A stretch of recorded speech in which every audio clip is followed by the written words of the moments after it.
Hello everyone, तो कैसे हैं आप सब और आपका बहुत बहुत स्वागत है हमारे इस यूट्यूब चैनल जिसका नाम है जाबिश फिजिक्स। और हम पढ़ रहे हैं कंटिन्यूअसली इलेक्ट्रोस्टैटिक्स को कंप्लीटली नीट जेई मेंस और एडवांस लेवल पर।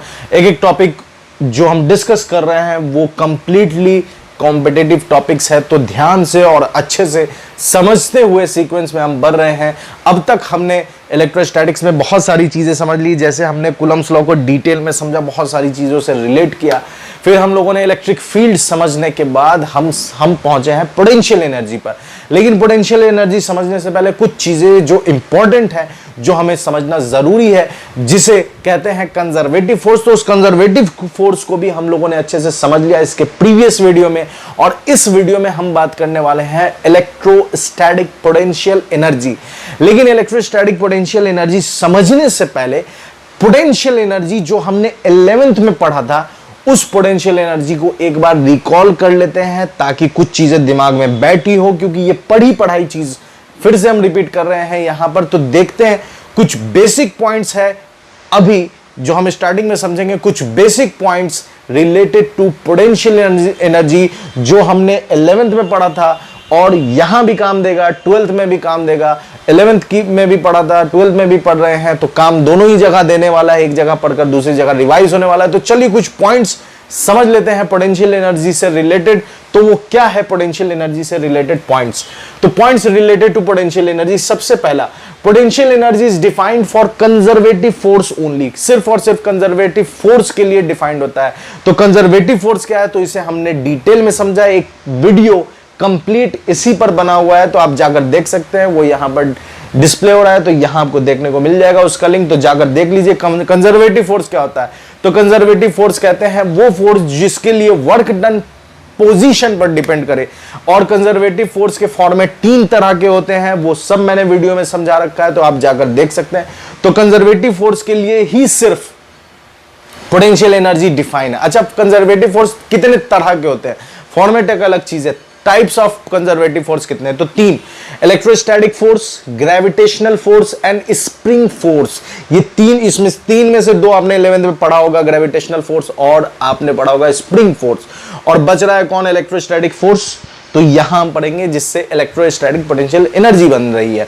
ठीक है, तो पोटेंशियल एनर्जी याद रखिए सिर्फ और सिर्फ कंजर्वेटिव फोर्स के लिए डिफाइन है। उसके बाद relation between work done and potential energy. Work done और पोटेंशियल एनर्जी के बीच में क्या रिलेशन है? तो work done is equal to minus negative times change in potential energy. Work done हो जाता है negative times minus times change in potential energy, that is work done is equal to minus delta U. उसके बाद आता है if, अगर किसी एक जगह की पोटेंशियल एनर्जी डिफाइन करनी हो, किसी एक जगह की पोटेंशियल एनर्जी अगर हमें डिफाइन करनी है, तो किसी एक जगह की पोटेंशियल एनर्जी पता होनी चाहिए। मतलब अगर जैसे यहां एग्जांपल है, जैसे मान लीजिए हमें इस पॉइंट की पता करनी थी, है ना, हमें इस पॉइंट की पोटेंशियल एनर्जी पता करनी थी, तो हमने मान लीजिए इस ए पॉइंट की पोटेंशियल एनर्जी पता करनी थी, तो हमें इस पॉइंट का पता है, इस बी पॉइंट का पोटेंशियल एनर्जी पता है 0, तभी हमने कहा कि इस पॉइंट का पोटेंशियल एनर्जी कितनी है, इस पॉइंट की पोटेंशियल एनर्जी mgh है। उसी तरह मान लीजिए इस पॉइंट सी की पॉइंट हमें पता है, सी पॉइंट की पोटेंशियल एनर्जी पता थी हमें कि mgh है, तो डी पॉइंट की कितनी होगी जो h हाइट पर है, तो 2 mgh हो जाएगी। बात समझ में आ रही है? तो एक जगह की पोटेंशियल एनर्जी हमें पता होगी, तभी हम दूसरे जगह की पोटेंशियल एनर्जी डिफाइन कर पाएंगे। इसलिए ये बात दिमाग में रखनी चाहिए कि किसी एक जगह की पोटेंशियल एनर्जी अगर हमें बतानी है, तो किसी ना किसी एक जगह की पोटेंशियल एनर्जी हमें पता होनी चाहिए। उसका ये रहा example. Generally potential energy define करने के लिए किसी एक जगह की पोटेंशियल एनर्जी को हम 0 मान लेते हैं या 0 डिफाइन कर लेते हैं। जैसे कुछ सॉल्यूशन आपने किया होगा 11th में या 12th में भी हम करेंगे, तो हम क्या मान लेंगे कि इंफिनिटी पर पोटेंशियल एनर्जी कितनी है? 0 है। तो उसके 0 नॉट 0 है, तो वहां पर जो पोटेंशियल एनर्जी 0 है, तो उस पॉइंट की पोटेंशियल एनर्जी पता है, इसलिए उसके रेफरेंस में हमने इस पॉइंट की बता दी कि यहां पर कुछ भी है, फलाना चिलाना ढमकाना। बात समझ में आ रही? तो जनरली पोटेंशियल एनर्जी डिफाइन करने के लिए किसी एक जगह पर पोटेंशियल एनर्जी क्या होनी चाहिए कि एक जगह की पोटेंशियल एनर्जी हम 0 डिफाइन कर लेते हैं। बात समझ में आ रही? उसके बाद अगला पॉइंट, किसी पॉइंट की पोटेंशियल एनर्जी डिफाइन करती है रेफरेंस पॉइंट पर करनी है। ठीक है, करनी है तो रेफरेंस पॉइंट पर उसके बीच का किसी पॉइंट की पोटेंशियल एनर्जी, ठीक है, डिपेंड करती है, डिपेंड करती है, ठीक है, ये गड़बड़ हो गया था, डिपेंड करती है किसी पॉइंट की पोटेंशियल एनर्जी, किसी भी पॉइंट की पोटेंशियल एनर्जी रेफरेंस पॉइंट पे डिपेंड करती है किस पर, रेफरेंस पॉइंट पर। जैसे देखिए इस पॉइंट की पोटेंशियल एनर्जी इस पॉइंट पर डिपेंड कर रही है, तो इसके लिए रेफरेंस पॉइंट कौन होगा, डी। इस पॉइंट की पोटेंशियल एनर्जी हम किसके रेस्पेक्ट में बता रहे हैं, सी के, तो इसके लिए कौन हो गया रेफरेंस पॉइंट, सी।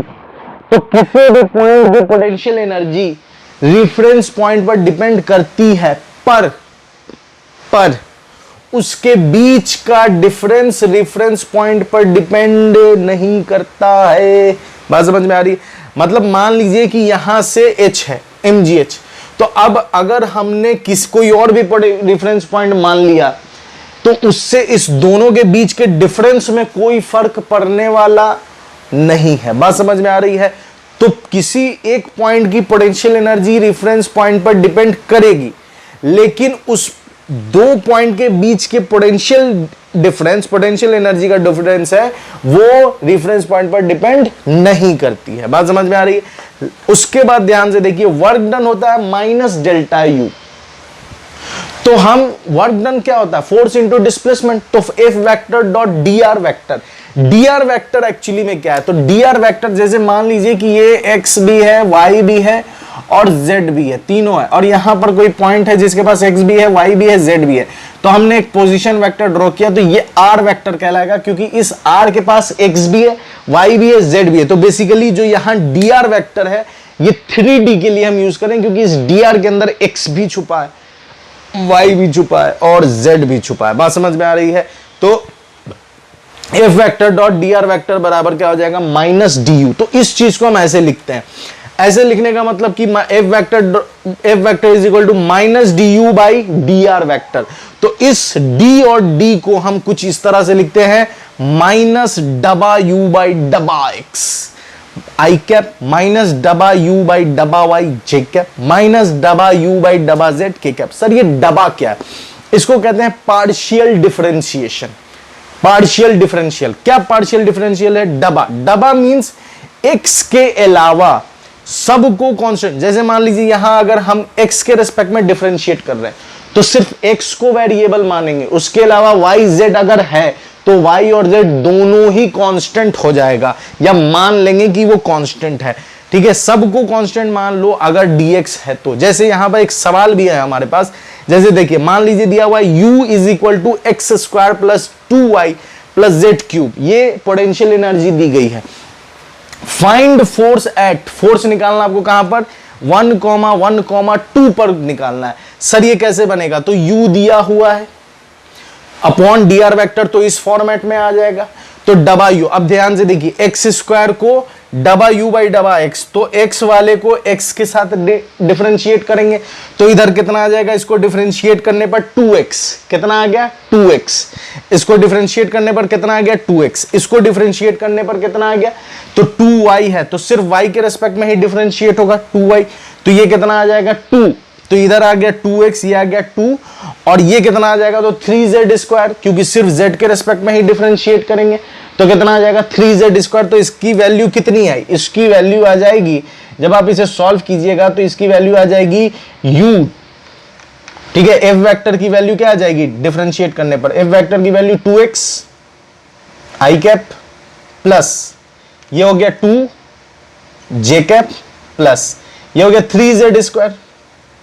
अब आपको कोऑर्डिनेट्स पता है, वैल्यू पुट कर दीजिए, तो x की जगह 1 पुट करोगे तो 2i कैप, j की जगह तो कुछ है ही नहीं है, कोई वेरिएबल है ही नहीं जो वहां पर आप डालिए तो उसकी वैल्यू तो कांस्टेंट ही हो गई, तो 2j कैप, और z की जगह कितना डालना है 2, तो 2 2 जा 4 4 3 जा 12, तो आंसर आ गया 2i cap plus 2j cap plus 2 2 जा 4 3 जा 12 k कैप, और ये आपका f वेक्टर आ गया है। तो ये पोटेंशियल एनर्जी पढ़ने से पहले कुछ वो बेसिक पॉइंट्स था जो हमने 11th में पढ़ा था और जो मैंने यहां रिवाइज कराया। अब हम शुरू करते हैं potential energy, electric potential energy.